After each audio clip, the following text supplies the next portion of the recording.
It's the unspeakable myth. The one you just can't flush away. There's poo everywhere. Is there more than toothpaste on that brush? There's actually a bunch of myths around and surrounding bathrooms and cleanliness and ideas of what the clean parts of our house are.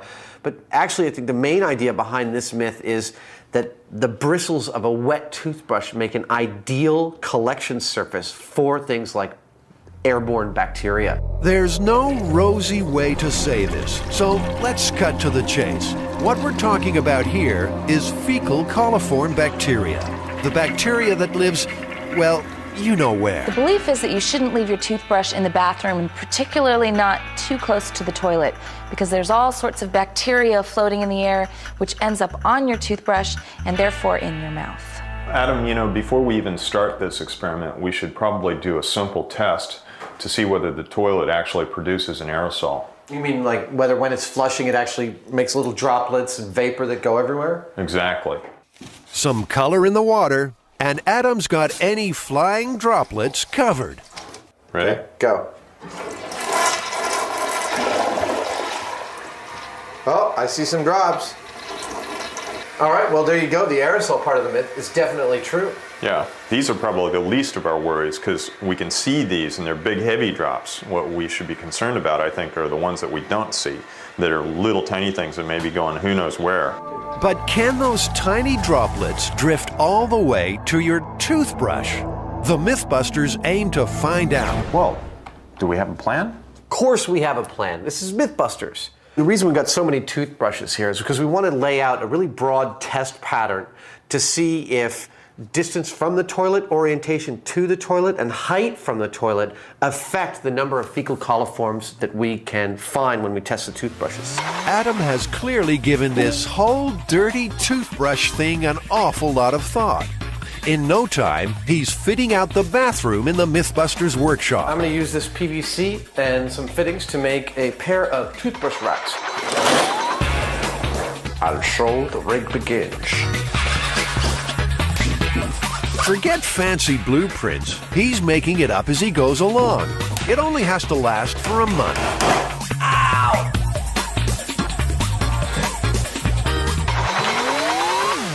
It's not pretty, but it'll do. What the hell have you done to my bathroom? We are going to set up 24 toothbrushes in this, and every morning we'll have a protocol. And we will each be responsible to take each toothbrush, wash it in distilled water so we don't cross-contaminate, and put the wet toothbrush back. Then there will also be 2 controlled toothbrushes on top of the toilet that we will brush our teeth with, and at the end of a month we will check and do fecal coliform tests on the toothbrushes and see which ones have gathered the most. Next up, the brushes. The guys will wash their hands with antibacterial soap every time before they touch them to prevent possible contamination. And importantly for the experiment, this bathroom will stay open for business. A chart will keep track of exactly how much business is getting done. What do you think 1, 2, and 3 would be? 1 would be Urine. 2 would be Fecal matter. and 3? I don't know, what's number 3? Let's say perhaps an aerated approach to dispersing fecal matter. For a breath of fresh air, 2 more brushes will be kept in the office, away from the bathroom. Jamie, these are our external controls. Uncontaminated toothbrushes outside of all the experimental conditions. We'll rub these with a little toothpaste and rinse them with the water as well. If fecal coliform bacteria are found out here, there'll be embarrassed looks all round. It'll take a month, but the Mythbusters hope to answer a question that lurks in every bathroom. Is that toothbrush safe?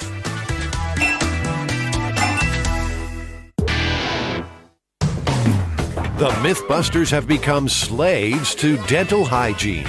Every morning, they carefully wash their hands, put toothpaste on each of 24 brushes, and rinse them off again using distilled water.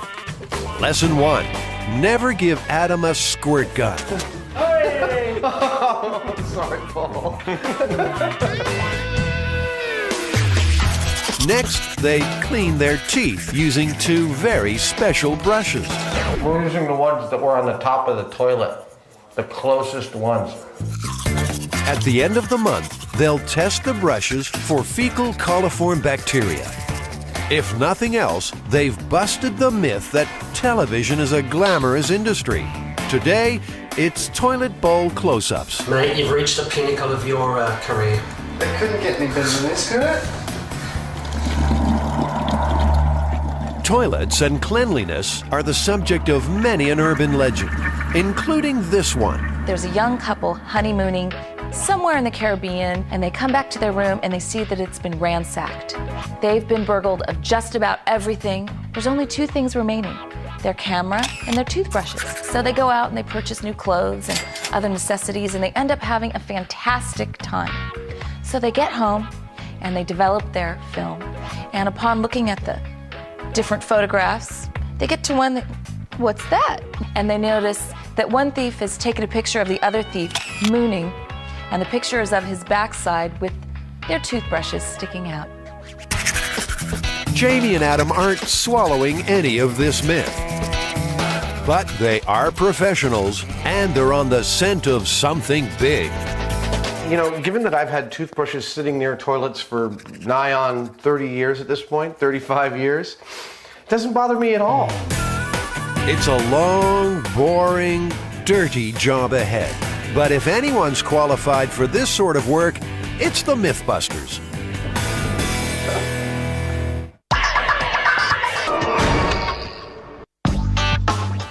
There's absolutely nothing cute about the toothbrush surprise. I'd like to point out the difference between my toothbrush and Jamie's toothbrush. Bring it up. Jamie's is neat and perfect. Mine is absolutely trashed. I don't know what that says. The only good news, this is the last day before the brushes will be tested. I get them wet, and then I foam the toothpaste on, and then I rinse them out. We could do a myth about how fast paint dries. For the last month, they've been testing the myth that microscopic fecal coliforms can waft from your toilet onto your toothbrush when you flush. A month is a long time for this kind of work. You watch every action-packed second as water and toothpaste meet in a fecal coliform farm of total destruction.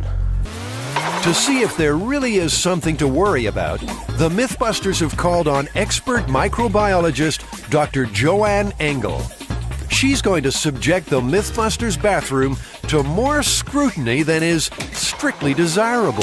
So I'm taking the toothbrush and I'm spreading it on the auger here, so if there's a lot of bacteria on here, it'll grow. And then I'm also dipping it into this bacterial broth. And again, if there's just even a couple of bacteria on here, it'll grow overnight after I incubate these in a nice warm oven.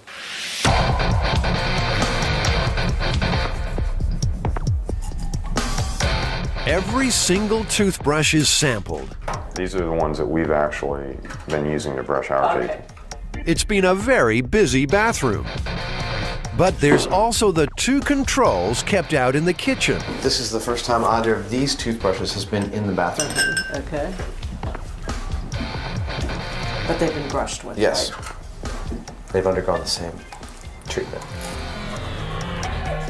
But I'm going to incubate them in a 37-degree oven overnight, and if there are bacteria on here, we should be able to see them. The whole gang is relieved to finally be getting out of that little bathroom. And soon, they'll know for sure if their toothbrushes hold an unwelcome surprise.